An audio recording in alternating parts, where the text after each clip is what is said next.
Speak in rhythm. I can ride my bike with the handlebars. No handle. Well, we'll call that an intro. Welcome, everybody, to another installment of Two Guns, No Ammunition. I'm Billy Two Guns. We are No Ammunition. Happy to have you here today. We're going to go around, do a quick mic identifier, and then we're going to get into the biggest political divisive issue of the age today. It is Drexit.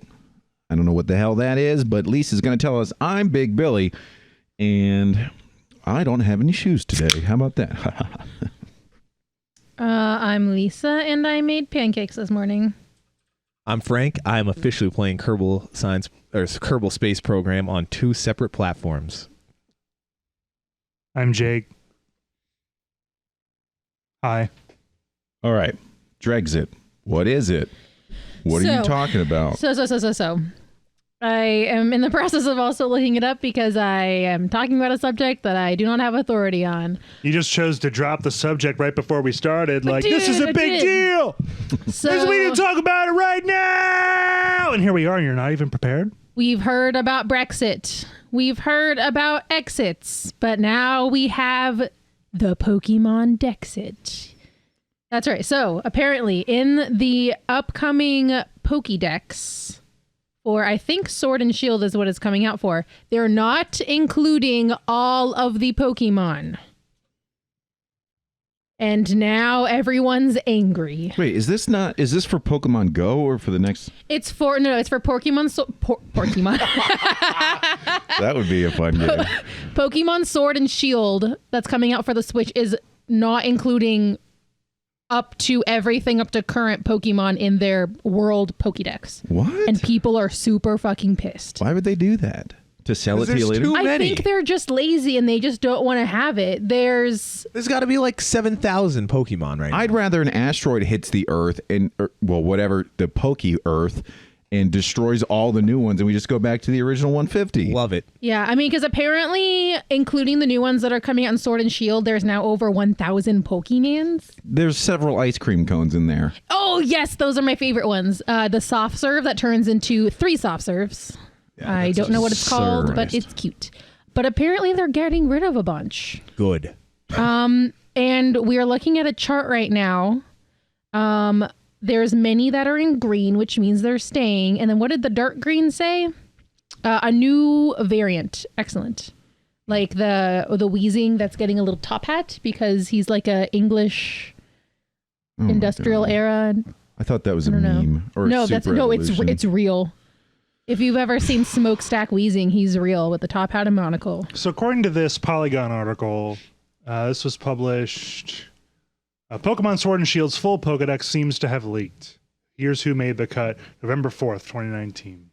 So this chart here, green denotes still in the game. Dark green signals that there's a new variant. Like I said, a white background have been cut. Which is a lot. And it looks like a majority. I mean, even looking at Gen 1, Bulbasaur and Squirtle and their evolutions are cut. Yeah, Weedle, Pidgey, which, okay. Pidgey's everybody's, Yeah. All right. It's one of the bitch-made, entry area Pokemon. They're getting rid of Zubat. I can live with that Zubat. All right, let's each go through here and see if we're really heartbroken or we're really stoked about anything being cut. And I guess I can only do it so far, and then I'm really only familiar with, up through Generation 2. They're keeping my boy Snorlax. That's good. All right, because if they got rid of him, I was going to shriek. Oh, good. They're keeping Lapras. Oh, my baby. Who the fuck uses a Lapras for anything other than I love surf? Lapras. Why? Because it's cute? Yes. Okay, do you use it for anything? Yes. What do you use it for? To walk around with, because it's cute. But you don't actually fight with it? No, because my Lapras that I have in Pokemon Go is not very good. Chikorita's out? Chikorita was like an upgraded version of Venusaur. I don't know why. Why aren't they getting rid of... Why aren't they keeping all the starters? All of the starters from Gen 2 are cut. Yeah, all the starters from Gen 3 also. They got that dumbass deer in there.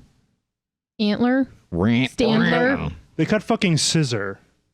Jesus. Well, who the fuck used Scissor? Scissor meet Timbers. Scissor's one of the best. Really? He's one of my boys. What did you use them for? Steel Bugman? You fuck shit up. They're getting rid of Porygon. I sort of used. I always thought scissor and like pincer were like They're edge birds of a lords. feather. Yeah, and I didn't know what to do with them because they were weak to fire, right? Because they're Yeah, well, it's just Scissor's double weak to fire because of its typing. nice. But it'll fuck up Psychic, it'll fuck up Dark, like it does hurt to some of the biggest hitters. Yeah, I don't understand any of this logic, but Wait, what was dark green? They're getting updated. they're getting a new variant. So like there's, if you know the Alolan form, some of them have like a different, it's not shiny, but they have essentially like a regional variant that they come up with a different skin for. I guess that's this one. Kind of like the Weezing who gets a top hat. Ponyta and Rapidash. Yeah, apparently they're coming in like sparkly unicorns or something. Jesus I Christ. saw. Is this the gay agenda? Yo, Yes. Is my boy Magikarp still in the game? Yup. That's what I really want to know. Magiboy is staying. All I mean, right. if they cut Gyarados, that'd be a serious problem. I think we Okay. would have to get in the streets. Oh, here the new form is called the Galarian form. And Weezing has a top hat and smokestacks because God, that he's looks British. So ridiculous. There's a beautiful Ponyta who's going to be psychic type. What? Yeah, and the new Weezing is going to be poison/fairy type. Oh, and then Interesting. Sirfetch'd, who's the Farfetch'd, who has, I forget what he looks like, but he's He's that very bird with a like a leak. yeah, with a leak. Sirfetch'd. What does he look like? Everyone got really excited. Oh, this is him. He has like a shield and a giant spring onion, like long sword. Wow. He's beautiful. Wowie. The Knights of Sirfetch'd. I gotta be honest. I haven't played a flagship game since Gen 2 either. Yeah. Yep. So what knowledge I have about some of these boys are from Pokemon Go. And Pokemon Go Oh, same. is not at all the flagship games.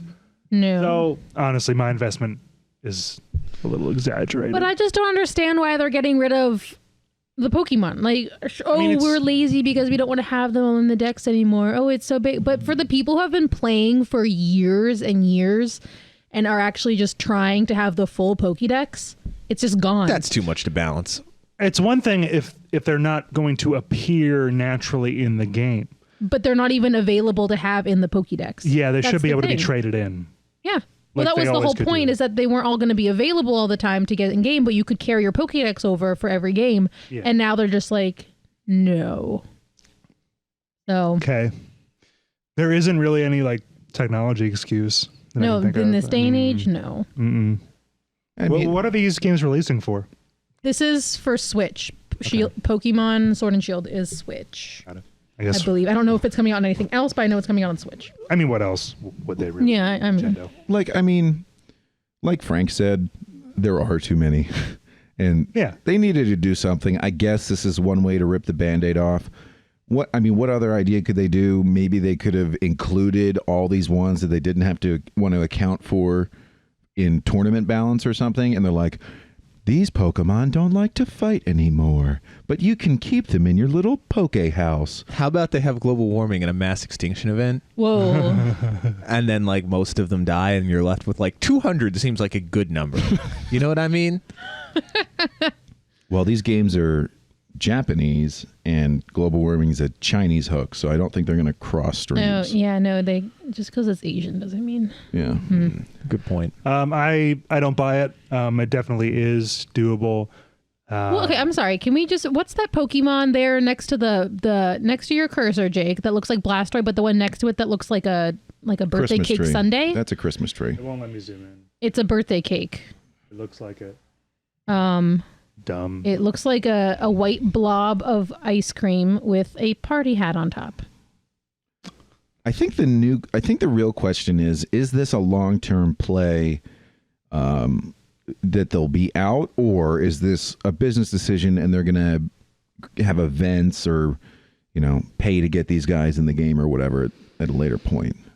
I don't know. I feel like they would have said something about that because there's so much rage on the internet right now because I see it everywhere on Reddit that people are so upset about. And I feel like if they were going to have some other contingency plan to have them somewhere else playable, they would have at least hinted at it by now. I'd be like, hey, we know you're sad that are not going to be here, but like keep a lookout because we're going to do something special, or you know what I mean? Like I feel like they would have said something. I hadn't heard a lick about this game in months. So if it was a publicity stunt, it worked to get me back interested in the game.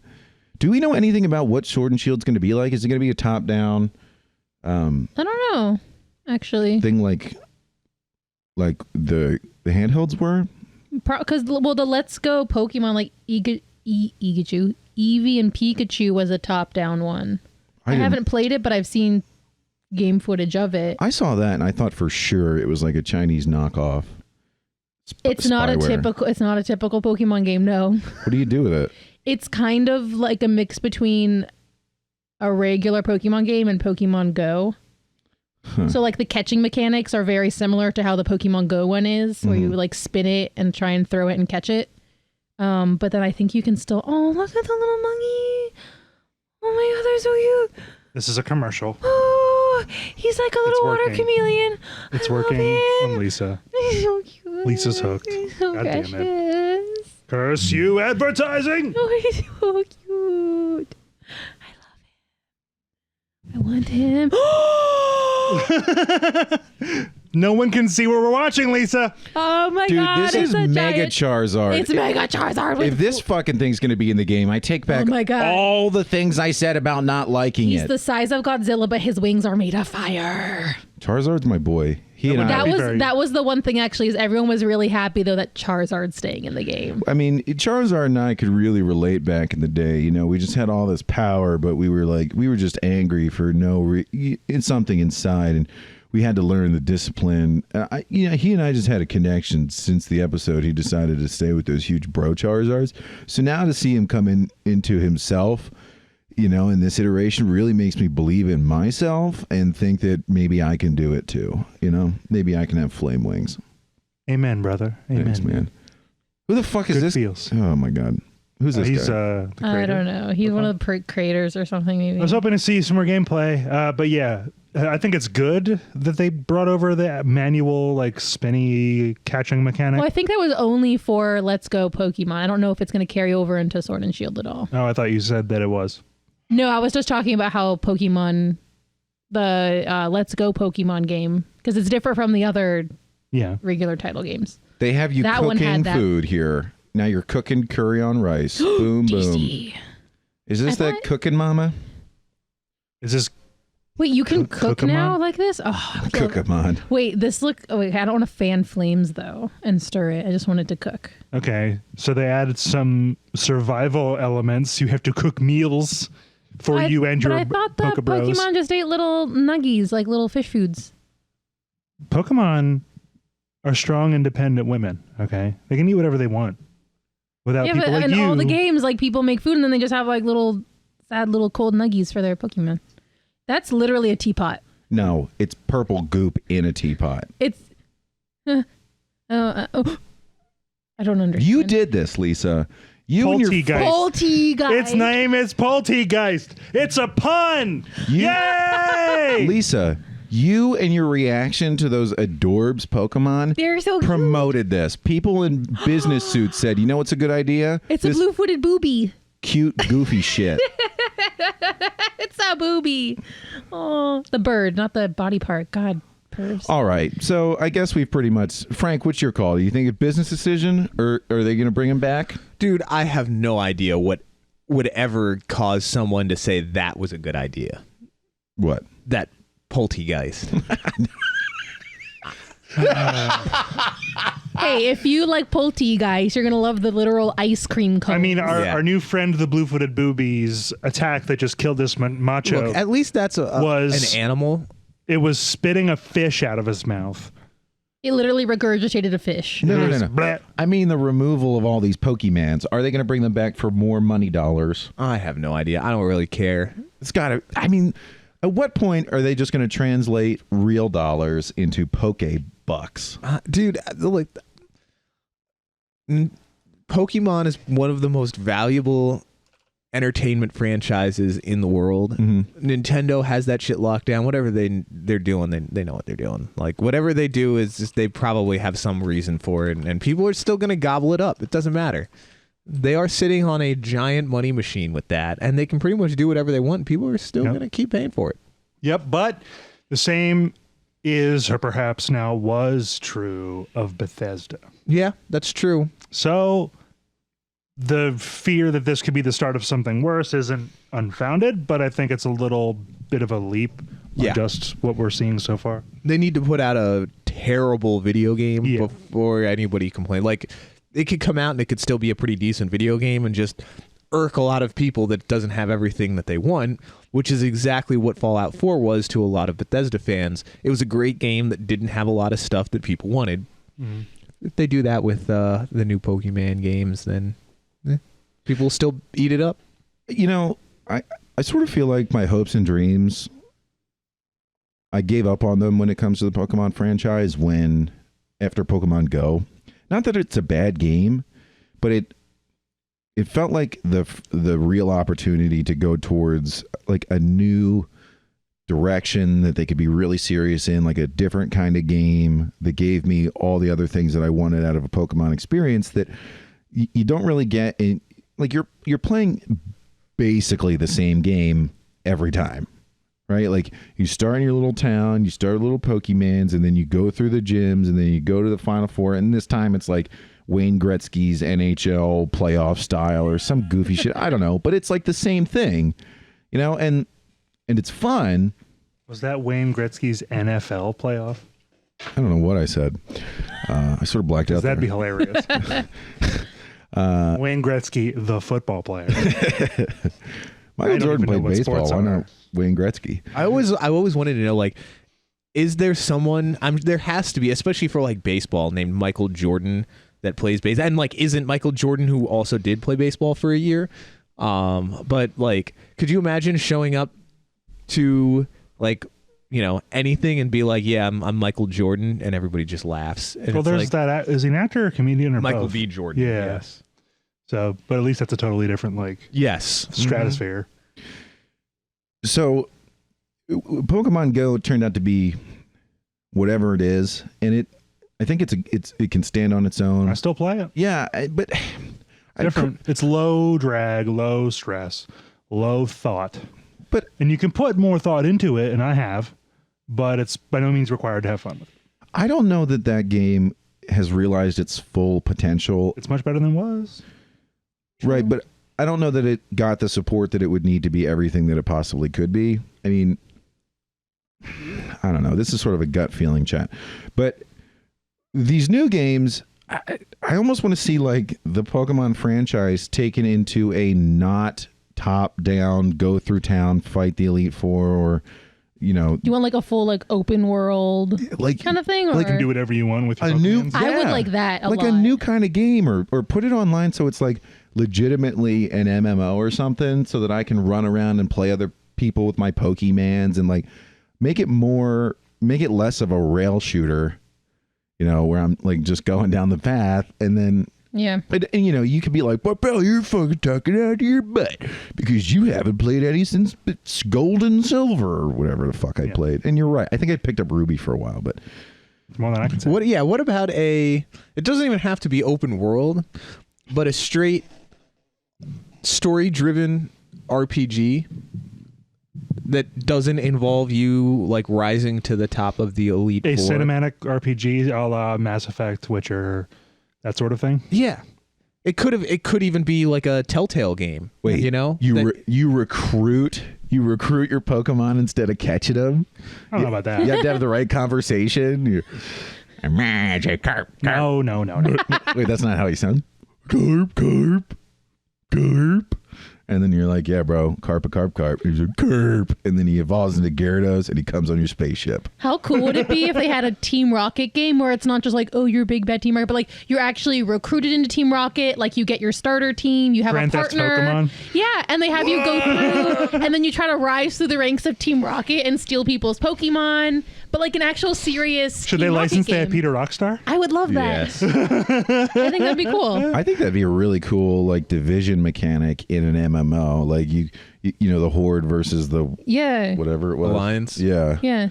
I mean, you could even stick with the open world and do Legend of like a Legend of Zelda sort of arrangement. Yeah. Where you're just out there, you can do whatever you want. You can go straight to the final boss, or you can be smart and gather up your Pokemons. Or you could be a Pokemon and fly around and do like you could be a dragon Pokemon and do a real dragon simulator with realistic sex mechanics and biological mutations. Or you could play as Nurse Joy, and it's actually just like a nurse simulator. Wait, no. Okay, I was making a deep reference to Reddit. I don't know if you guys ever saw it. Someone came online. I think it was this lady, and she's like, "I'm making this game about being dragons with realistic breeding mechanics, and like the dragons look like dog shit, and everything that all the mechanics that she proposed to have made, they're like, first off, this is impossible. Second off, you've done none of it." And it turned into this whole debacle where this person tried to defend their game, and I was like, this is a mess. And it's like the way she sold it, and then what it actually turned out to be was garbage. It's like a deep look it up. So realistic breeding mechanics. I don't want that. I don't want that in my search history. Thanks. What? I'm looking for some realistic breeding mechanics. I'm very. Call Pet Boys today. What? Well, mechanics. So, yeah. I mean, there's so many different ways that they could go, and they're still making money not doing it. And that's, I'm not going to be. I give up. Right? I have been crushed. My spirit broken. By corporate money making. Sucks. Yeah. Gay. What sucks, Frank? That your spirit got crushed. Yep. Astute observation, buddy. Do you need a straw with that, Bill? To suck it up? Listen here, you little shit. You're the one who brought it up, right? You're like, my Pokemon are good. Play the tape back. That was actually, we just played the tape back. That was her. Verbatim. Dude, That's what I sound like. I've never been more fucking pissed. Jake, why don't you give us the current status of whatever that game is, Pokemon Go? What? Oh, okay. I mean, we've already mentioned some of this stuff. There's PvP. There is trading. There is Team Rocket. It's a whole separate little sub game using the PvP mechanic. I think what are we in Gen 5 now?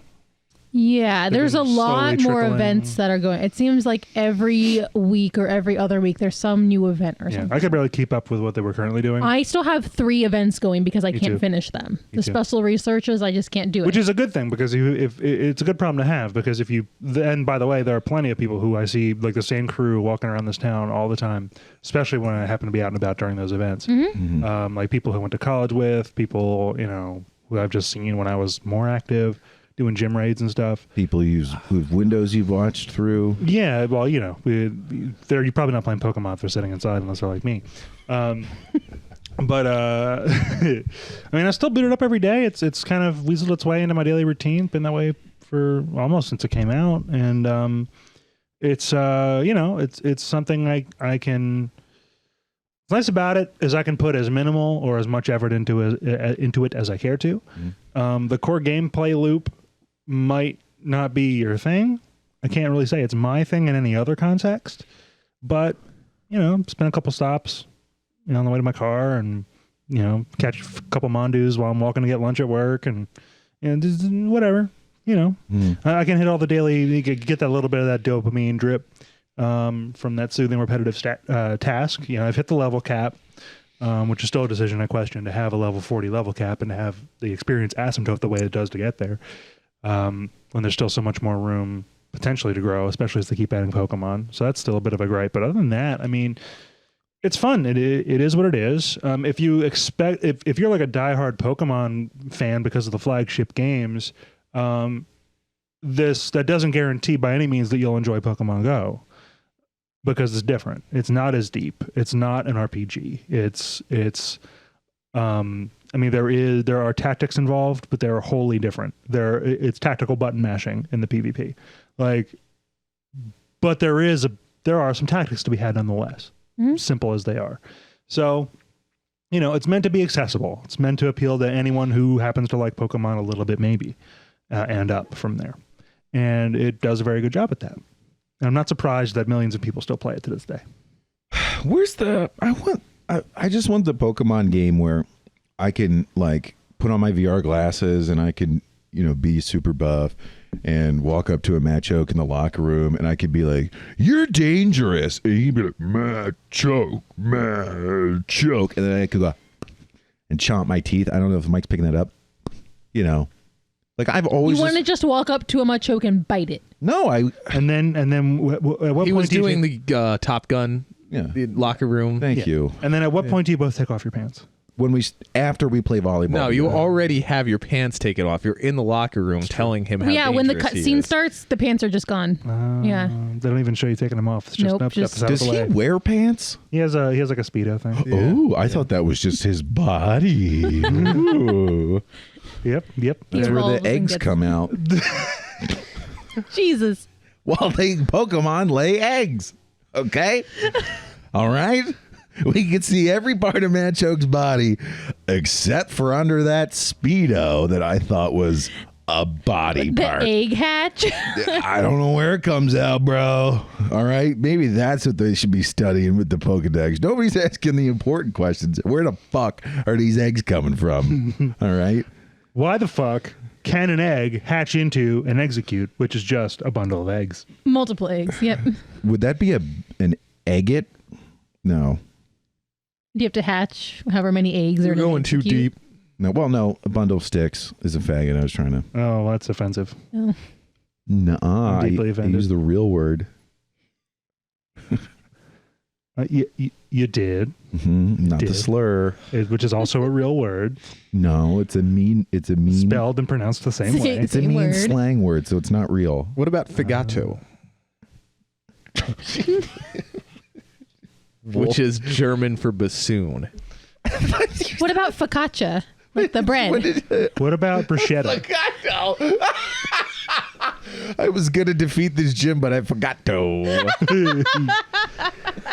Il Figato. It's bassoon All right. in Italian Fagati. and also Kawasaki, German. shiitake, Miyazaki. shadabrushati. All right. Hard pivot. Lisa, Mitochondria is the powerhouse of the cell. I think you sent a link out that Diablo 4 has been announced. Yeah. Yeah, it did. It was. Anybody read about it? I did. Yeah, it looks like they're going back to so in Blizzard has had this thing for the past several years, it seems like. Really, I think ever since WoW came out, where their art style and general nature has been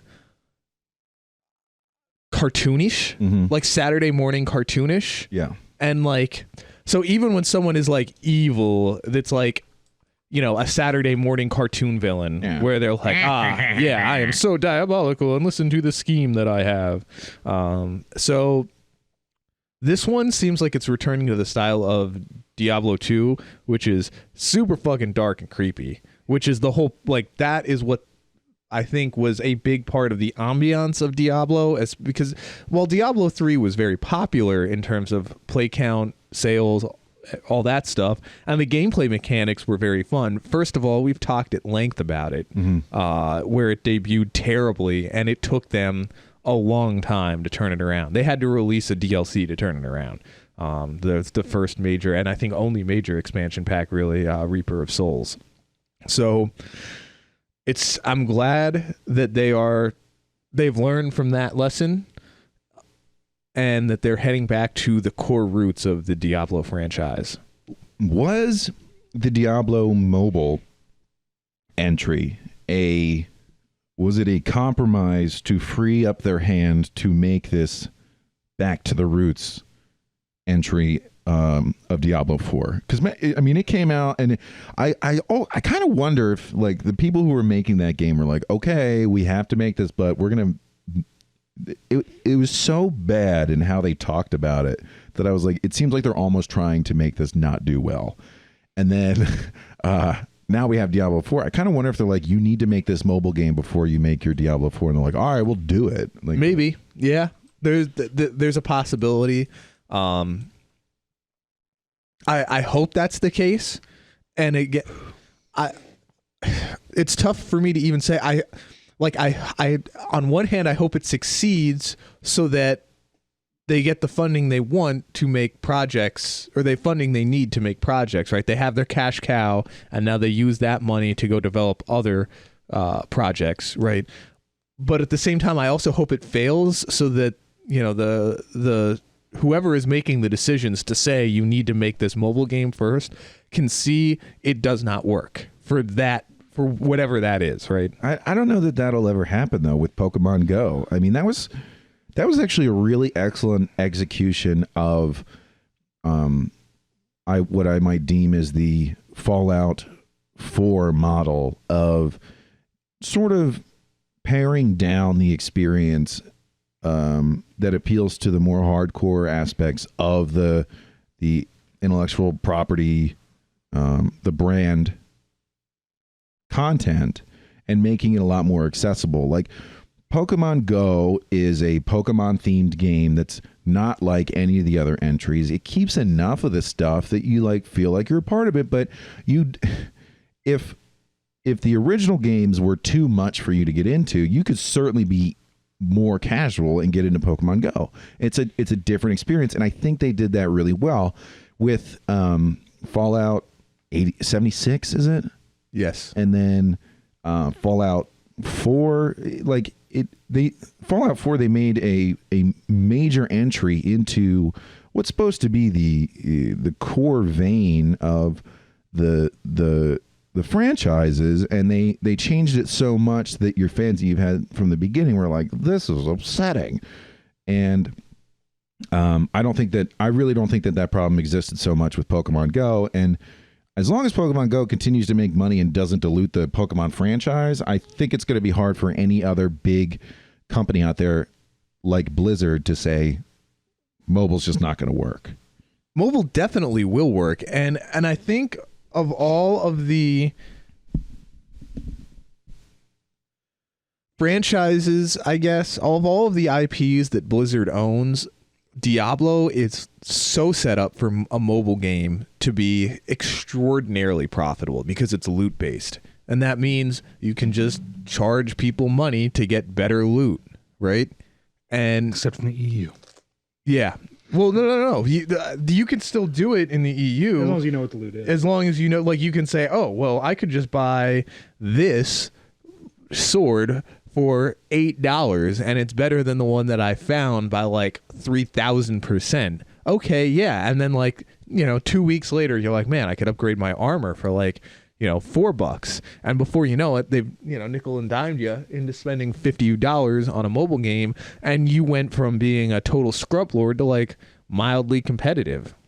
And then a couple weeks later, you're like, wow, I could upgrade to the next tier for like $20, and I'll jump from like the 10th percentile to the 2nd percentile. And, again, they just keep getting you. And it's just like over time, as you play, you keep sinking more and more money in a little bit at a time. That's the whole point of the microtransactions. And like they could make a mobile game, and it doesn't even need to be as visually demanding, and the gameplay doesn't need to be the same. Yeah, they could just put a match hook in there, and you could be like, oh, pay $4 to find out what's under his Speedo. Okay, and then you get there and you're like, well, that was exciting, but it still doesn't answer the question where the eggs come from. And then you pay $20 and you see where the eggs come from, but it's like demon themed and spooky, but more realistic. And then you're like, I'm going to pay $50 to get all my questions about Match Hook answered, and then you find out Matchamp's also in the game, and it's like 100, and then they just bleed you dry. Like, yeah, it's a really good model. So, wait, what? Right. So I don't know. I'm hoping that Diablo Immortal does all of the things that a mobile game would do in terms of just is kind of like a mindless game that involves lots of button mashing and is essentially pay to win. And Diablo 4 is Diablo 2 but better. Somehow. It doesn't even need to be better. Just almost as good would be incredible. Can can a single company maintain two products like that and excuse not putting all the money into one venture versus the other one if one is clearly more profitable? Yes. How? And that is to target different audiences, right? Okay. So you target what some would say are the masses, what I would conjecture are just the deep pockets of people who would pick up the mobile game, because they are correct in saying that everyone has a smartphone, right? You release a game for a phone and your potential market is very high, especially like there are people, especially if you make it free to play, right? The freemium model, you make it free to play with a bunch of shit that you can buy into. There are people that will just scour the games section of the Google Play Store or iTunes or what's it called, the App Store, and that's bad because I actually have an iPhone. And they'll just look at like the top 10 games for this week and like, oh, I need a new game to play, and they'll just download it. It's free, great, well reviewed, awesome, 4.5 stars. I'll download it, give it a shot. Oh, this is actually really fun. I can't believe you get a game, like a video game that's not like, you know, Sudoku or something like that for free, and they'll just start playing it. Like you put a lot of, I wouldn't even say you put a lot of money, but you put money into developing that to get those people in and rake in their dollars, right? But then you also have this other product out there that goes after the hardcore fan base, where you know, like, it's guaranteed to sell certain copies basically just based off of its name. And people will spend a lot of money on it, and it promotes your brand as well. So you kind of get that, like, there's a reason that studios try and make both, movie studios try and make both the Avengers, right? And I don't know, what's a really artsy movie that gets well reviewed? La La Land. Yes, La La Land. Great example. Well reviewed movie. I don't think it did incredible, like it did well at the box office, but not incredible. But it was extremely well reviewed, and it kind of like increases the prestige of your studio as opposed to, you know, somebody else that's only making blockbusters that are kind of pointless with big budgets. I think that's another reason. Dirt cheap horror movies are terrible. And yeah, what's yeah. The There's studio? Not Lionsgate. Something Bridge. I forget. Whatever. Yeah. There's definitely like two separate things in there, and like you can't always just plow money into your most profitable thing, because if you keep plowing money into it, it will at some point become not as profitable, you know? So, speaking of people trolling the free game section, I was on my Amazon Kindle, and I don't know if we've addressed this, but Amazon has their Amazon apps location. Yeah. So boring. I feel like I'm in like 2002 going through somebody's phone trying to play the game. They're terrible. The only ones that are on there that seem to be any good are basically rebranded Candy Crush. So I play this one, and I'm always in there. I'm like, how are they going to fucking... You guys watch Brooklyn Nine-Nine? They always joke about this game in the show called Quasi Cupcakes with a W. K-W-A-Z-Y. Quasi Cupcakes, that everybody is obsessed with. It's basically Candy Crush. There are so many Candy Crush clones out there. Yeah. Candy Crush itself is a clone. Yes. Of Bejeweled. Yes. Which I'm sure that is an awesome game, though. Which I'm sure has things that came before it as well. There's so it's like I'm playing this. I started playing this one. I didn't want to fall in a Candy Crush trap, but I picked up other free games, and they're hot garbage, or they're like the Clash of Kingstowns, and I'm like, what the fuck? Like Battle of Empires. Yeah, and they're all Clash a clone of Empires. Yeah. Empire of Kings. Yes. So Kings of Pokemon. So I picked up this game, and it's fish. It's you build an aquarium. Battle of Fish. No. It's fish bejeweled, and fish jeweled, and they befished. And like all the a fish, and like the amount of flashing lights and like satisfying sounds, like and like lightning bolts shooting around and all these blowing up. Pachinko.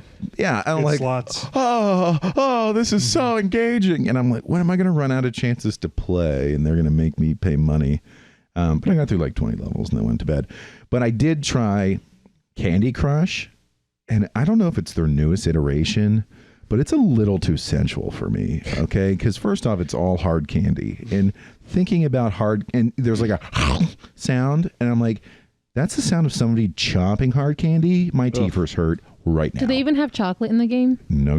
I can feel the sugar going directly into the roots of my teeth. Yeah, and then there's this guy who's like, delicious. Oh, a sugar rush. And you're like this mix between it's like a candy themed Cuphead art style, and like I think you're like a very fat little girl like going through town, or you battle her, and you're moving along like this path with different zones. Dude, it is it's fucked. All right, I was playing this game. I was like, am I in like the incredible world of Gumball again? Like, what the fuck am I even playing? It was weird. All I'm saying is the Amazon app game world, we ought to just blow it up. Wow. Just blow it up, Wow. dude. Start somewhere else. Like, you'd be like, it was a failure. Okay. Goodbye. Clean See you slate. later. I went on a sugar detox the other week. Who did? I did. How'd that go? I felt like garbage for like 2 days. Yeah, it's like allegedly one of the most addictive substances on the planet. Yeah. Yep. Sugar.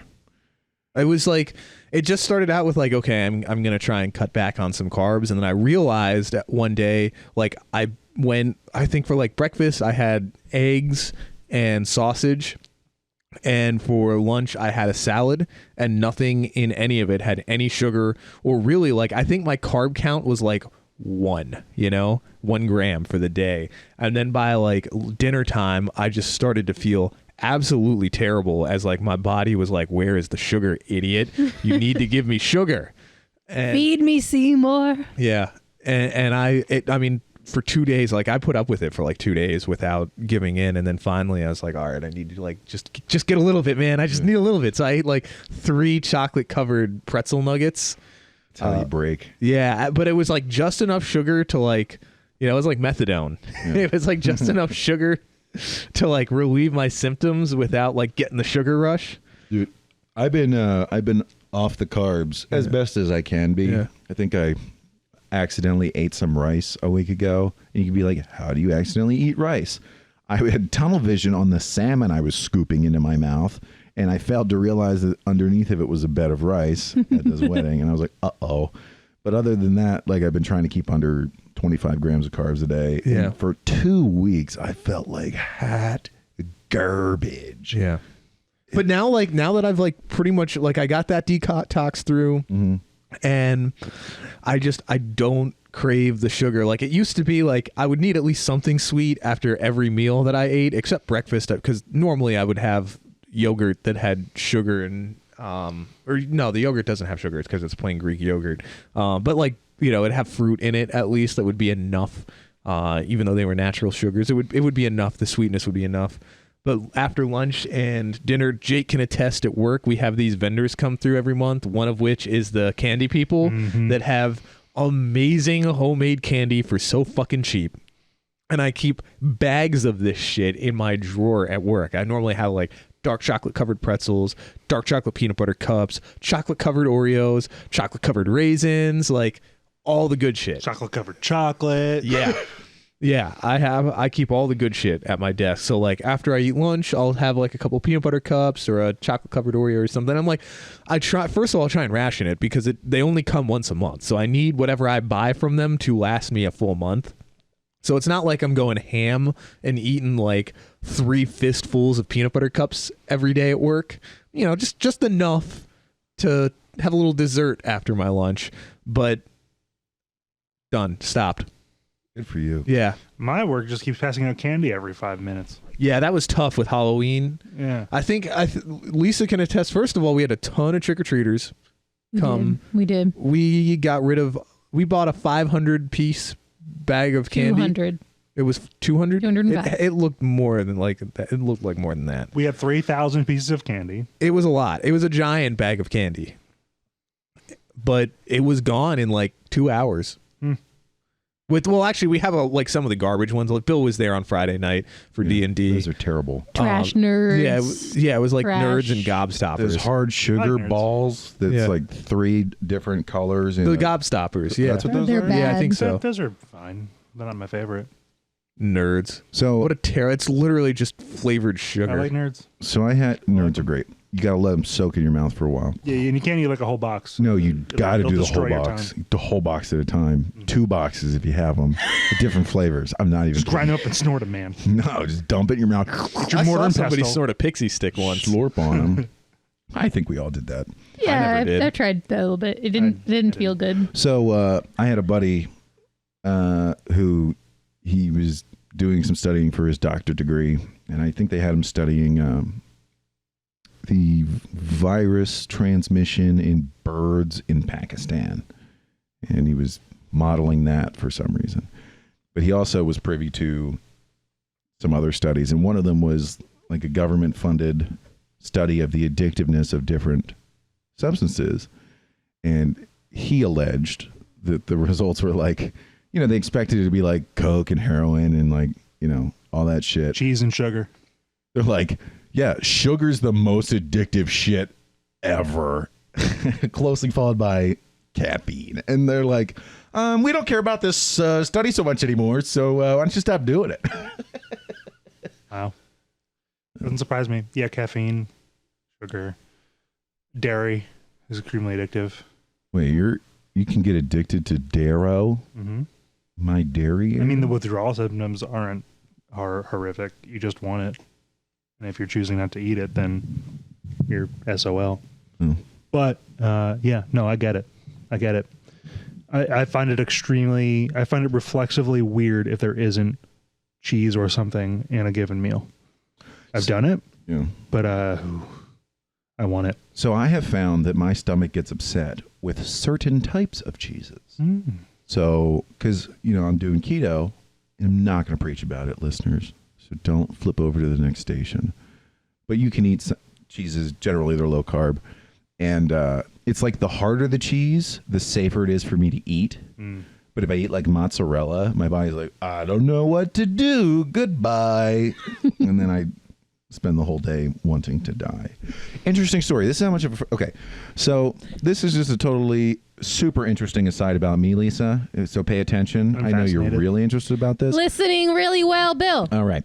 You know how they say that there's a second brain in your stomach? You ever heard that? Yes. Yes. Well, I find that when my tum-tum's upset, I get really anxious. And yesterday, I was very anxious all day. And I was at like a wedding with my family, and some of my favorite people were there, and I shouldn't have been anxious.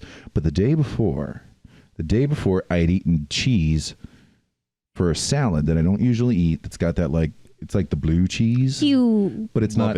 It's not in a dressing. It's just the balls of this cheese. And I ate that, and then that day, my stomach got upset. And then I ate some turkey bites, which are generally safe, but I got the heartburns. So the whole next day, I felt like anxious and terrible. I'm like, oh, I'm gonna die. And then I go to sleep. I wake up this morning. I drank a bunch of water. I ate a bunch of safe stuff, and then my tummy, I farted, and it was really rank. And I was like, oh, the poison has passed through my system, and I have been super calm and super relaxed. No more anxiety. So whatever it was. Farted it out. You farted out the anxiety. No, it made its announcement that Are you feeling anxious? it's like Pass some gas. I've come to the end of the line. My body was like, it just alerted me that it was finally through the system, because I smelled my brew and I was like, that ain't right. That's bad. Something's wrong in there. And then I went, oh, okay. I think it's that cheese. Just was. I don't know hanging how out. anyone deals with blue cheese. It's horrible. I love it. It's literally disgusting. Just get some feta. No, that's also gross. No, feta's good. No. What does literally disgusting mean? There's no ifs, ands, or buts about it that it is the most vile and rank substance on the planet. It's mold. It's white cheese with a bunch of mold in it. Mold, mold. is gross. Yeah. It's good You eat mold. yogurt. No. Yes, Do you know do. how I like how my it. roommate Paz, the Englishman, says yogurt? I'm gonna give you a guess. Go ahead, somebody guess. Yogurt. What? Yogurt. No, yogurt. That's what I said. Yogurt. Not Yogurt. yow. Yow. Yaw. Yogurt. Yogurt. All right, that should be illegal. Cat yogurt. Like yogging. Yeah, like yogging. Like docking. What? Hmm? Nothing? All right, I Really think good that's at enough of that. this Whoa. section. We're going to come back on the flip side. We're probably going to combine our second topic discussion with our Steam sale. Frank has to see his parental computers, and I have a roly-doby game to call. So we'll be a little shorter than usual, but you guys will love the content. We'll catch you on the flip side.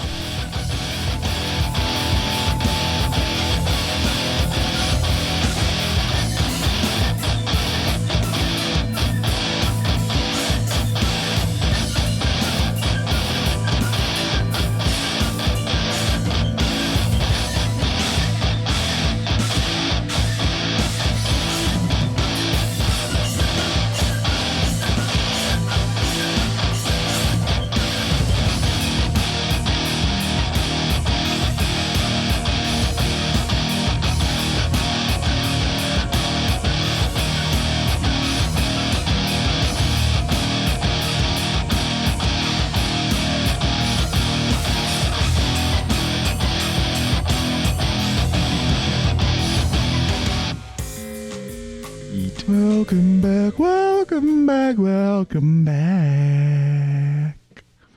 All right, Frankenstein, you took us on a wild ride. We just watched the Final Fantasy VII app battle. Apps. Yes. What the hell's that? Apps is a boss from the original Final Fantasy VII, which the early obviously is one of the early ones, which is now confirmed to be in the remake. There is a whole, they had a lot, I think it was at PAX, where they showed off a lot of gameplay around that area of the game. So they showed off some of the wall market, which is, again, like one of the earlier sections of Final Fantasy VII. It's probably like the first major area you get to outside. I guess it's the second major area you get to outside of Sector 7. Because the first one is like Eris's home. And then the second one, you go over to Wall Market to try and climb to the top of the place. Or actually, first you're just going to talk to Don Corneo and get some information. Then you go back later again. I'm sorry. So there's some very interesting things that happen there in Wall Market. One of which is Cloud cross dresses to get into the He infiltrates a bordello. Mm-hmm. What's that? They make A brothel. pastries there? Oh.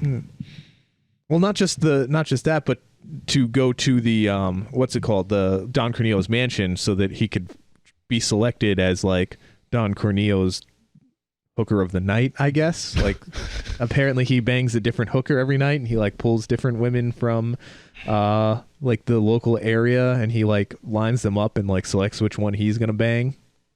Why not? Yep. Yeah, that's like the thing that happens. Your whole point is to get inside to fuck with them in some way. I forget. Yep. But And then so there's a whole quest basically of you finding the materials to get Cloud to dress up as a woman, so you need like a dress and makeup and a wig and perfume. And one of the places that you can get some of this is in a brothel in the Wall Market, where some really fucking weird shit can happen, and it's absolutely hilarious. Like definitely some of the stuff I don't know if they would do in today's day and age, but 20 years ago with Japan, similar to like how Barrett says very racist things all the time and is in general portrayed very stereotypically and not quite favorably. Like they probably wouldn't do that now. Just a little different time 20 years ago. mm-hmm. But I'm really interested to see how everything plays out. Like they gave you a little hint. There's a mini game that you play where you go into a bodybuilding gym, and all these buff dudes are like apparently cross-dressers. So like you play them for a wig, and like you have to like do a bunch of squats and like out squat them. So, yeah. So they showed how that's gonna work, like that little mini game in the remake. It's a really interesting part of the game, and it's like near and dear to a lot of fans' hearts who are big fans of the game, just because it's so absurd and absolutely ridiculous. So they showed off that, but right after you get done, the way that whole little quest ends is you confront Don Corneo in his mansion, and you kind of trap him, and you question him to get some information, and then at the very end he asks you a question and opens a trap door in his bedroom to flush you down into the sewers. And that is where you fight the monster that we saw the boss battle of, called Apps. And it's not a particularly hard boss. Like you have to be a little careful because it has this one move which they reworked a little bit. In the original game it's called Tsunami, and it's like this big wave of water that comes up from behind him and does a lot of damage to everyone in your party. So it can party wipe you if you're not careful with it. But I like how they reworked it in the remake, because it's not like turn-based, it's like all real time in the remake. So if you're listening, please do yourself a favor and watch some of the trailers for the remake. Or if you've played Final Fantasy 15, you'll know what I'm talking about, because it's the same style of combat. It's not turn-based. It's all real-time. You're controlling individual characters at all points throughout the battle. You can freely move throughout the map, unlike being placed in one section.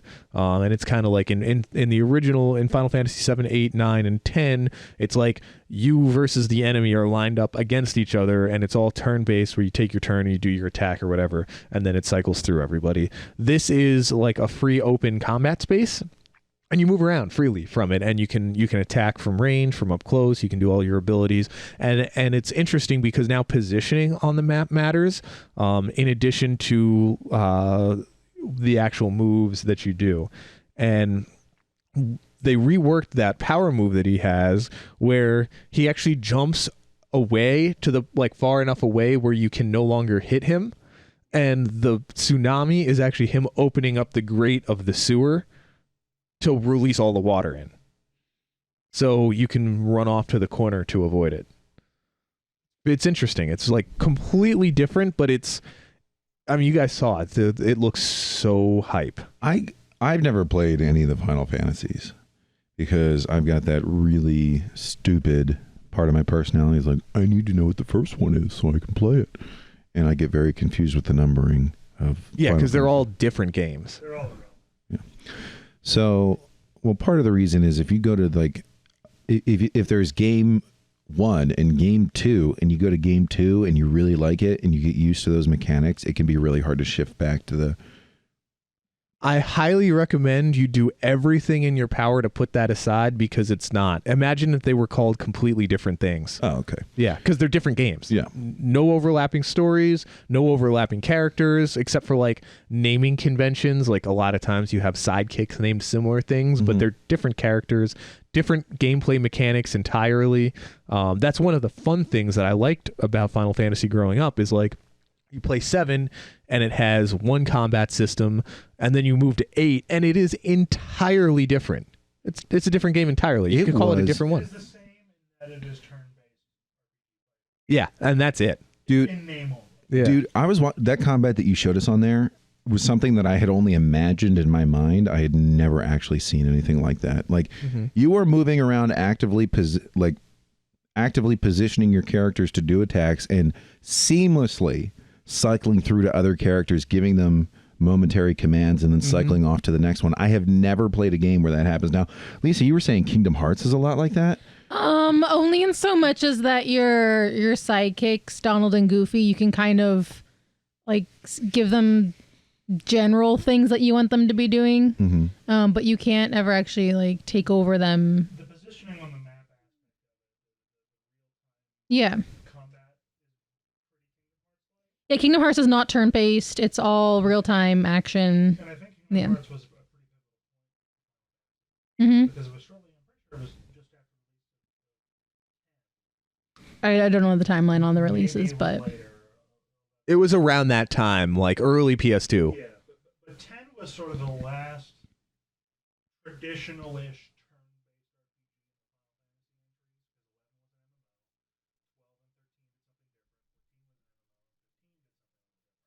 basically from 11 on, more of like a real-time Mhm. combat, a la Kingdom Hearts. Yeah. And with a little heavier Yeah. with RPG stuff, and you were predominantly in control of Sora. Commands, Yeah. defense, whatever.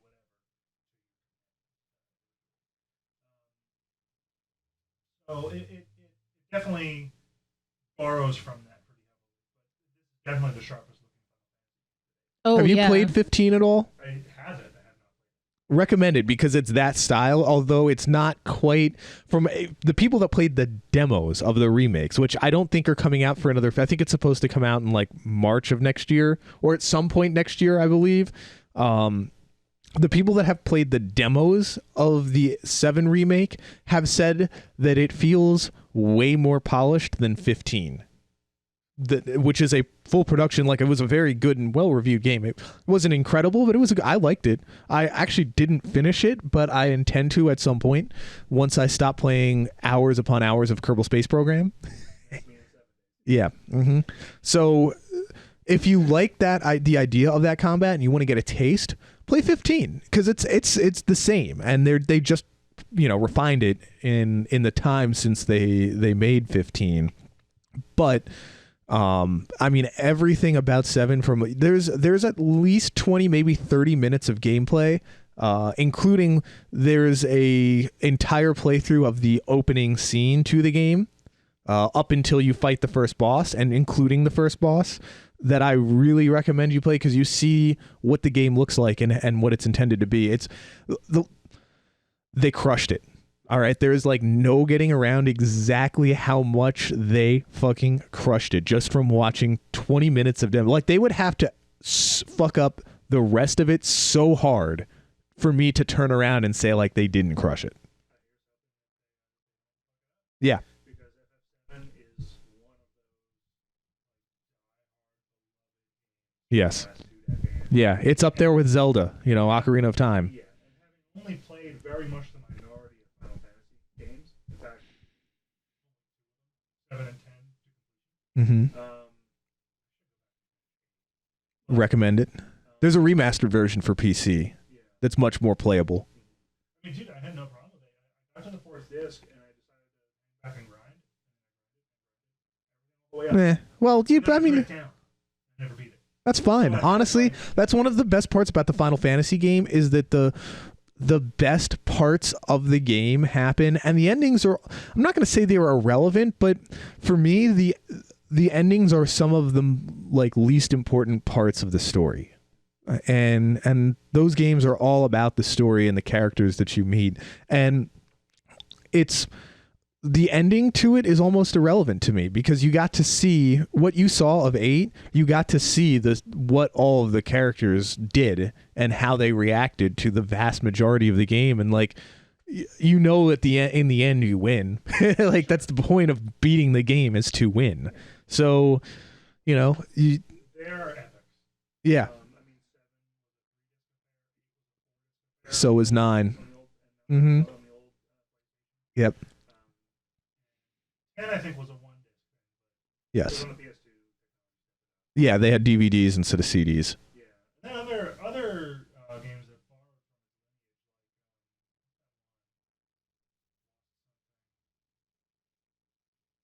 that was a 4 disc affair.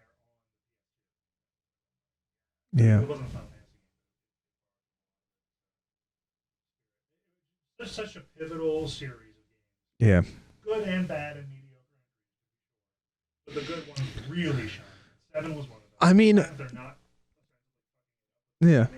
I mean, I'm sure that myself included were. Yeah. And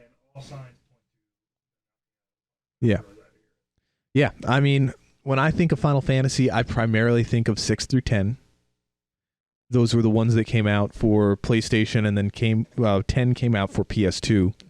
I played Final Fantasy 2 and 3. I think they were NES games or maybe SNES games. I think they might have been SNES games. But I played them on, I want to say, Game Boy Advance, like years after they came out. Not originally when on the platform that they were intended to. And they were good games. They were very good games, honestly. They're all on mobile now, interestingly enough. So, Bill, if you're interested, that's a game you could pick up for, I think it might be $5, maybe $10 on mobile. Final Fantasy 7 and 8 are both on there on the iTunes store and Android as well. I have played the Android version on my tablet, and I recommend it. It's a lot of fun. Really? Yeah. It's great. I love having it on a plane. Like, I can easily sit there and play 5 hours of Final Fantasy and just like, boom, it's my life. 5 hours is gone. Oh, yeah. I was playing those games.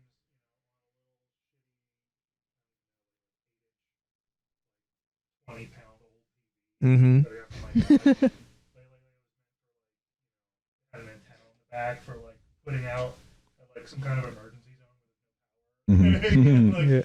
One of those, and I just took my PS2 up to it.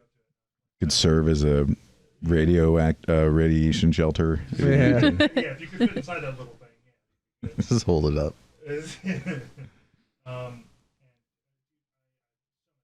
Yeah. But yeah, the mobile versions of the games are great.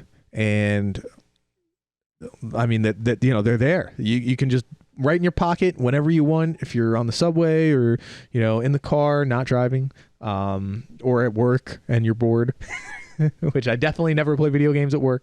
Not ever. Yeah, never, not once. They're epics, and if you can't stomach it to sit there, and I understand some people. It's difficult for them to like try and learn a new game, especially one as involved as the Final Fantasies. It can take some effort.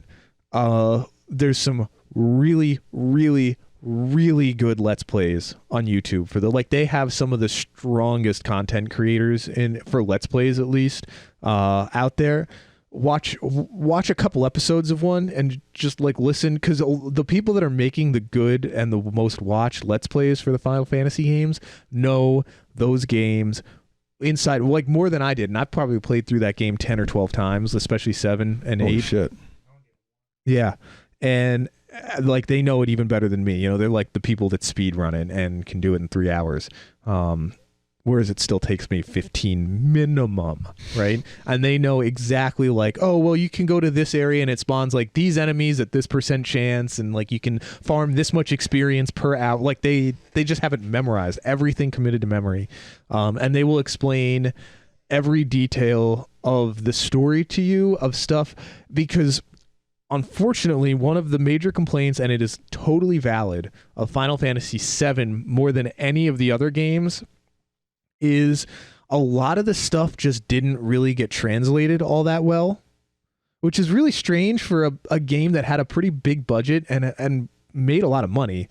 The translation is just not really accurate in some parts. They just mean completely different things, or it doesn't really explain the story quite all that well. So sometimes if you play through the game and you're like, I don't really understand what's going on here, watching those Let's Plays, it even explained a few things for me that I was always a little confused about. These characters are exhibiting an emoticon called regret. I can see why you would. Yeah. That's what they explained to you that you didn't understand, right? Yeah, yes. As an example. But yeah. Recommend the mobile version. Recommend checking out the remake stuff. Can't wait for it to debut. This is another one of those instances where I'm like, how are graphics going to get any better? Yeah. That looked amazing. Yeah. That was unreal. One of my favorite things, you'll appreciate this, Bill, because you like these things, of the remake was there was a massive internet shitstorm about the one character's tits, which they reduced in size. No. So Tifa, the one character, I heard about this. in Final Fantasy VII. In the original PlayStation version, had absolutely massive hooters. Mm-hmm. Right? It was like completely unrealistic, right? And for the remake, in the character model, somebody called out like the purport, like they had like a comparison of it with like measurements, and they're like, she went from like a triple X cup down to like normal sized, right? And the internet was like, why did you make her tits so much smaller? And they were like, well, I mean, it didn't really make sense. Like, she's supposed to be a martial artist, so for her to have these big flappy hooters, you know, bouncing around all the time as she punches and kicks and does somersaults and shit, like, doesn't really make sense. It would make her a worse martial artist. Yeah, Bro, it's inspiring. She's overcoming the odds. Yeah, and the physics too. Yeah. Jesus Christ. What about all those poor big titty giant triple X having women All out power there to 'em. who need a role model, and they just gutted her. They gutted her. That's why they made them big in the first place. You're right, though. Yeah, to definitely save those people. Representation. But yeah, I feel represented by triple X titties. You know, I mean, you got some pretty nice hooters yourself, my friend. thanks, buddy. But yeah, that was a massive internet shitstorm for a while. Tifa's tits. I wish everything, like, I just wish you didn't have to think so hard about everything as a company making like remakes and shit. Yeah. Just be like, this is how they did it before. All right, we're just gonna do it that way. Like, just fucking send it. Sometimes you just gotta send it, you know? And be like, all right. And be like, it doesn't make any sense that her titties are 500 pounds. And be like, I didn't make the game in the first place. Okay, I don't care. You wanted a remake? Here it is. What's better? Same game. Yep. So that was a thing. Sounds like a thing, all right. Yeah. Big old jiggly thing. Could have still made them triangles, you know? Yeah. Yeah. Like Lara Croft. When they redid Lara Croft and they gave her more normal sized boobs, they could have just kept them the same size. Everything is perfectly detailed in the most modern engine, which has got big old triangles. So same like pixel count and everything. Like, very, very high def triangles. Just like really. Like, The female chesticles in 7 Days to Die are very Rita Repulsa. I'm sorry, what did you call them? Chesticles. You've never heard that before? No. Yeah, dude. Bill is rocking a smoke show of a character. Oh, in 7 days. man. And those tits are very triangular. Dude, Oh, boy. I tried to make this woman as big as possible. Like, I was like, ass meter all the way up, boob meter all the way up, body weight. I think she's like 230 pounds. Like, her shoulders are super wide. I gave her like a huge head. She's a tank. She's a monster.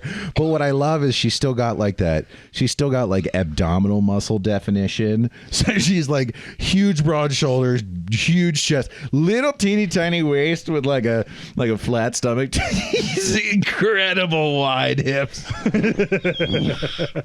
and monster legs. Oh, it's the So it's best. Snoo. She is the healthiest person in that post-apocalyptic world. I don't. And I forget that she looks like that.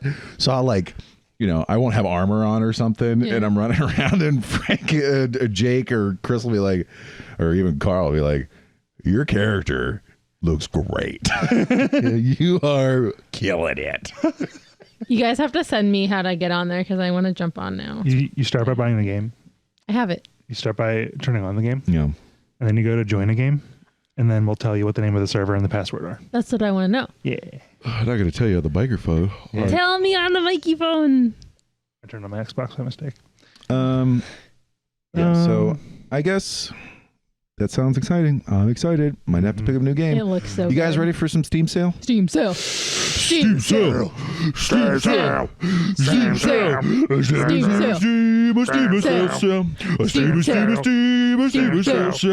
Steam sale. Steam sale. All right, here we go. We have the Activision 40th anniversary sale. Jake, what am I looking at? We're looking at every Call of Duty ever.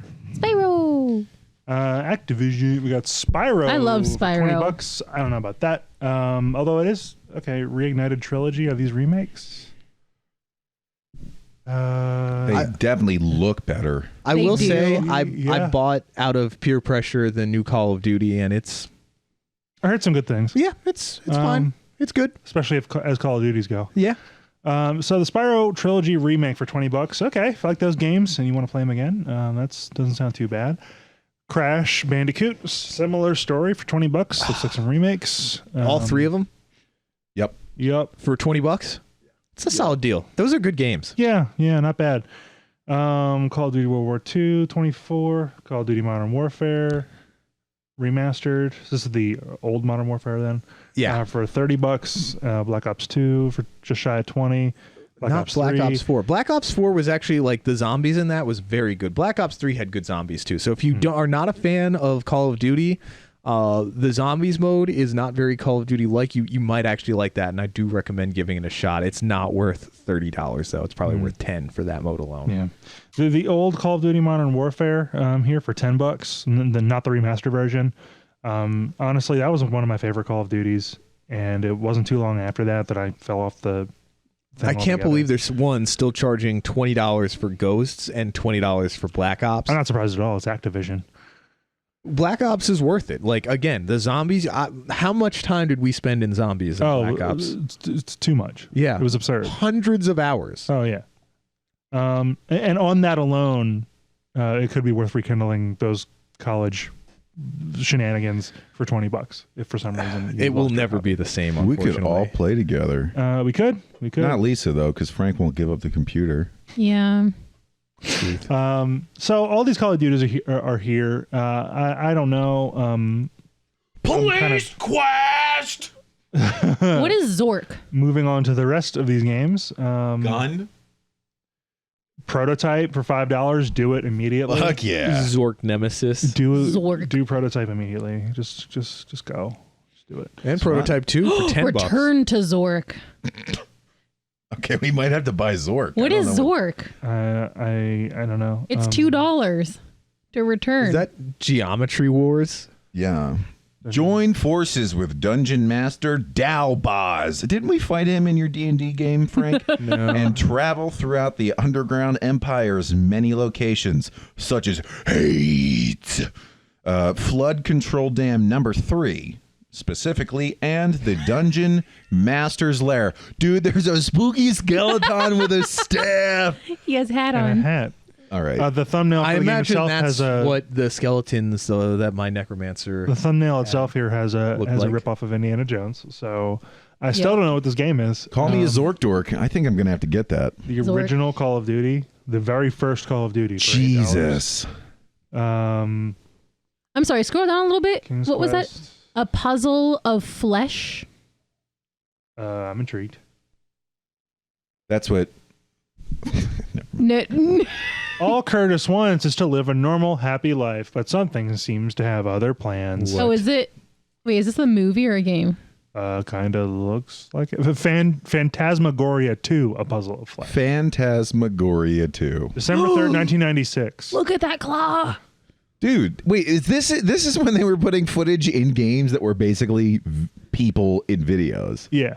This was like, So this is a game. Yes. Okay. It looks like one of those like. But point all and the click. pictures of it are live action shots of people. Yeah. Hey, look, an Activision collection bundle for $400. oh my God. It is every single Activision game. Why? Gun, would Call anyone every buy- Call of Duty, Vampire, the Geometry Wars, Prototypes, 3D Ultra Mini Golf Adventures, Time Shift, Space Quest, Aces of the Galaxy, etc., etc. Oh my jumping Jesus! I like how you get Caesar 3 and 4, but not 1 and 2. Pharaoh plus Cleopatra. Zeus They plus bought Poseidon. the IP after 1 and 2 and didn't license the rights for the first 2. Oh my God. Yeah, right. Oh, there's Bethesda. like 4 Zork Zorks. Nemesis. Okay, can we figure out what Geometry Wars is? That's up It's above. triangles versus squares. It's racist. merchants. Shapist. There. Yeah. Dimensions evolved. You go into the 5th dimension. Oh my god. Geometry Wars 3. So is each different game different iteration on each dimension? So the first one's only in the first dimension. They're like arcadey. You have 2-dimensional. Okay, yeah, I've seen these sorts of Well, it games looks before. pretty though. It's rated G for graduate level mathematics. For dork. Oh my God. So yeah, it's kind of like a bullet hell like shooter, Looks cool though. over the top.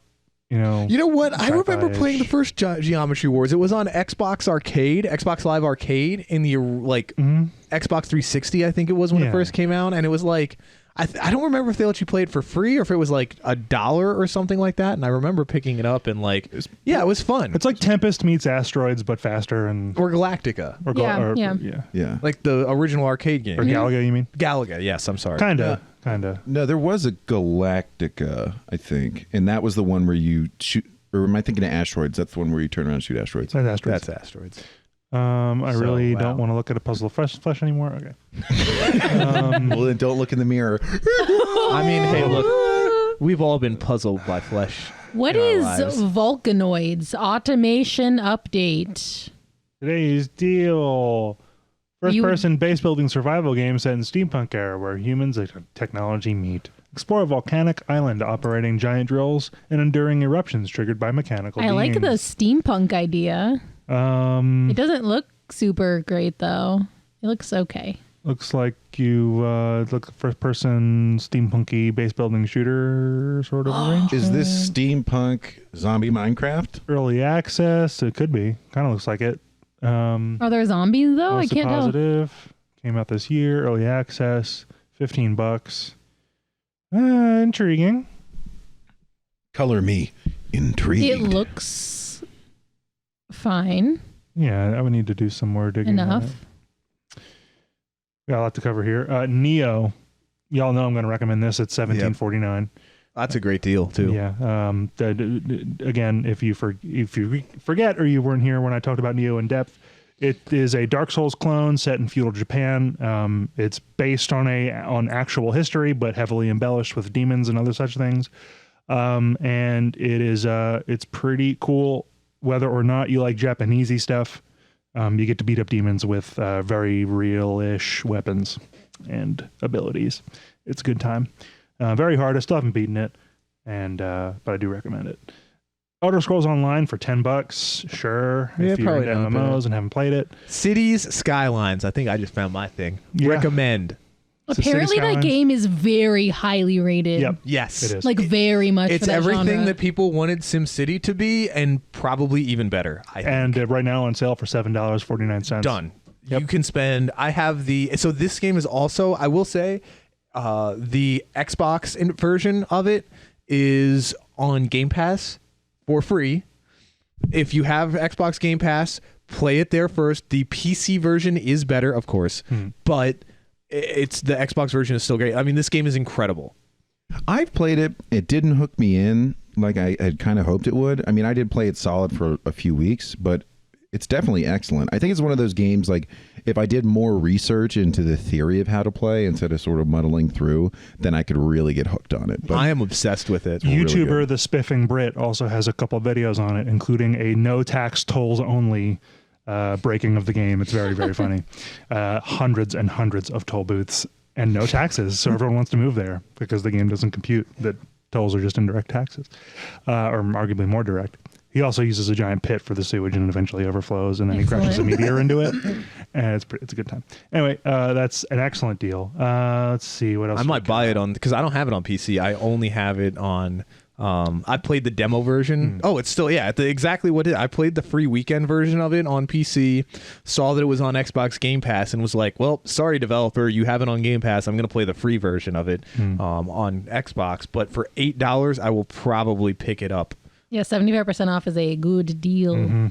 Just Cause 4 launched with some terrible fucking reviews. I have since bought it, as you can tell, with it being in my library here. I still haven't played it, but there were several updates that ostensibly have and DLCs that have apparently reversed a lot of the complaints. The reviews still say mixed on Steam because no one ever goes back and edits the reviews, obviously. But it was overwhelmingly negative when at launch. So it has come up quite a bit. And being a huge fan of Just Causes 2 and 3, I do want to give this game the benefit of the doubt. I did, in fact, put my money where my mouth is. I just haven't played it yet, so more on that later. But at a price point of $11 for the complete edition. That's a good deal. If you're a fan of 2 and 3 and want to give 4 a chance like I have, that is a very, very, very good deal for a game that's less than a year old. No, I think that's just your price because you have 14 items. Oh, you're right. Complete your collection. Yeah. So I may have to do that. I wish it would tell me what the actual by itself price is, but maybe it will. Let's back up here. I think it said it on there. It was like $13.99. Wow. Yeah, that's still amazing. You do it. Fucking do it. If you're into that sort of thing. We already talked about Spyro. We have Shadow of War, Middle-earth, Shadow of War for $15. That's a good deal. Yeah, I'd say for 15. This is the newest one, definitive edition for $15. That's a great deal. Absurd. I don't know why. Like, I know these games are highly rated, and they have sold well, but they always. Mordor was the same way. Shadow of Mordor was the same way, where it seemed like it went on sale very quickly after it debuted for like a steep discount. I remember picking up the first one for like $20 on Xbox. And it was like only a few months after it debuted for such a strong IP. I mean, like normally if you put Lord of the Rings on something, like people just buy it no matter what. It might just be a dilution of the IP. I mean, remember that was also around the Hobbit movies? Yeah. So, and I don't think people were super stoked about that trilogy. they were actually awful. Especially compared to the Peter Jackson ones. Yeah. But this game came out almost 2 years ago, October 9th, 2017. Okay, so this is a fair price. Now then. they are still charging full price for it apparently without the sale discount, but at a sale discount of $15 for the whole shebang. Yeah. I mean, the original Shadow of Mordor. Yeah, Shadow of Mordor is worth $15 in my opinion. Yes. It's an excellent game. Yeah. It's funny. Again, though, I don't know what it is. Everyone I've talked to, I've played it myself. I say it's strange that for as great of a game as it is, it still seems like it's not talked about that much. I feel like it was sort of a late entry into a very saturated style. And while it was an excellent entry and thematically it was a great extension of Lord of the Rings, I mean, if you want this kind of sneak around, drop down, fight kind of game, you have all of the Arkham games, you have all of the Assassin's Creed games, you have Dishonored. I mean, it's just... Yeah, it's a good point. I think it just had not the greatest timing. That about wraps up our special offers here. We have some time, so let's do a quick scan of what else is going on under featured and recommended. Hitman, $60,000 off. Hitman 2 Standard Edition for $24. Sure. I mean, we talked about Hitman briefly before. Project Zomboid. Yo, they've been listening to our podcast and they took our word, which I stole from two best friends. Let's see, Crash Bandicoot. I looked at that. Space Engineers for $14. This game keeps wanting me to buy it, but I just don't know. Yeah. Ark Survival Edition for $17.49. Basically, what would you call it? Dinos. More serious Jurassic Park. Mm-hmm. Let's see, no idea. Okay, so I think that just about covers it. So, what are y'all's picks? I think we all know mine, City Skylines. Jesus. But it's close with Just there Cause are some 4. strong contenders today. Yeah, this is a really good Steam sale for as garbage as the Activision whole thing is. The Elder Scrolls Online is a good choice. City Skylines is a good choice. The Neo is a really good choice. Shadow of War is a good choice. Yeah. Just Cause 4 is a good choice. But I'm going to go City Skylines. It's one of the cheapest, and it's one of the best. $7.50. I think I'm gonna have to rock Neo, dude. I think it's about time I get into this, like, pull your hair out, no forgiveness style games. I think I'm ready. You're not, but I think you are too. You will learn to love it. Do you have like a controller you can plug into your computer? I think there's just grab like an Xbox controller or whatever. Yeah. Because it's definitely one of those games that plays better on controller. Right. You can play it on PC, or with PC controls. But I always use a controller. Lisa? I think City Skylines. Yeah. I think it is the gold standard for its genre, and for that price, I think you got to get it. It is pretty computationally heavy. Yes. I mean, Genevieve's Machine, that's what I play on now. It handles Civ really well, but it makes a ruckus when we're running City Skylines. So. One of my favorite things about City Skylines that I didn't squeeze in is the community for the game, which includes like they have like if you are confused, you can download their cities that they have saved to Steam and see what they've done to kind of like learn by deconstructing. That's nice. Yeah. It's cool. Lots of good support out there. Like Kerbal. Nice. There is this new player bundle for $21.11. Would you say that's worth it to get all that extra bullshit? Oh, yeah, definitely. Because if you like these games, you will put in, if we go by our $1 an hour, you will easily put in more than 21 hours worth. I would say you don't need more than the base game, though. You will get plenty of entertainment out of that. But if you like these games, yeah, go for it, man. Like, you're going to get your money's worth out of it, guaranteed. Word. So it just leaves me. I'm genuinely torn. I did, as we were talking here, add a couple things to my cart. And I will frequently, for these Steam sale things, talk about what I would buy if I didn't already own them, and use that as my choice. And I would do that again. But I think by virtue of having actually added things to my cart, I'm going to go Middle Earth for $15. It's not a bad choice. You're going to get that $15 worth. Yeah. I'll guarantee it. Yeah. I haven't even played Shadow of Mordor yet, but I do own it. So. Oh my God, bro. It's all in the backlog. Yo, you're going to tear that bad boy up. It's a lot of fun. I did I just started killing everybody in the game before I even got to advancing the storyline, and I had a blast. All right. Hey, everybody, thanks for joining us for our newest installment of Two Guns, No Ammunition. We are coming up on 100, and I swear to you, I've got some big stuff coming up. I promise. And Klaus is coming back, and things are going to happen, okay? Someone just slow down time a little bit so I can catch up on all my other goddamn life responsibilities. You know what I'm saying? You know what I'm talking about? Yes. You feel me? Okay. Also, if somebody listening knows a way that we can just generally record our activity on our server, on our 7 Days to Die server, we'll start putting out videos. Because do you remember that one time we were playing a couple nights ago, and Jake and I had to go do this. We went out to do this mission, kill a zombie, and we roll out on our motorcycles like real cool guys, and immediately get like lost in this horrible place, and he jumps off and he bulldozes this wall. He takes it out with an auger so I can ride my motorcycle over it. So we drive up this hill. Well, I drive up. You just hear like me, me, me, and he simply walks past me because it's much easier to get up the slope. So we get to the top of the hill and he goes, "Okay, we're here." And I was like, surely he means like a little further. And I keep driving, and I drive right off the edge of this enormous cliff. And Jake said I hovered in air for a second, like Wile E. Coyote did. It's like a Roadrunner cartoon.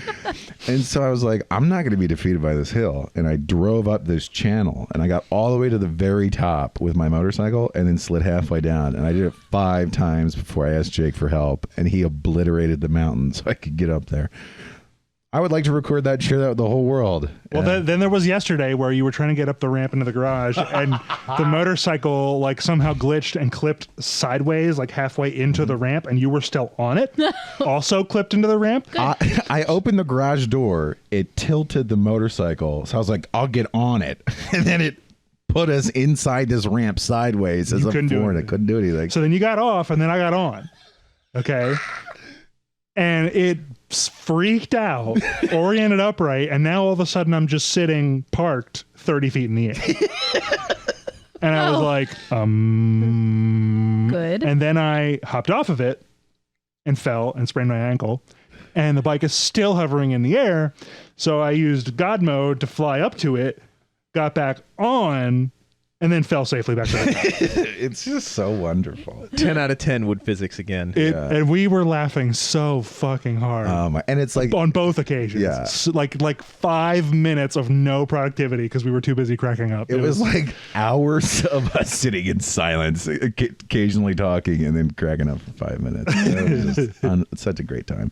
All right, everybody, we'll be there. Stick with us. We love you. Don't forget, not always, but when you can, which should be ever, today, tomorrow, and past, to follow these commands that are strong suggestions to cock them, lock them, and then rock them, baby.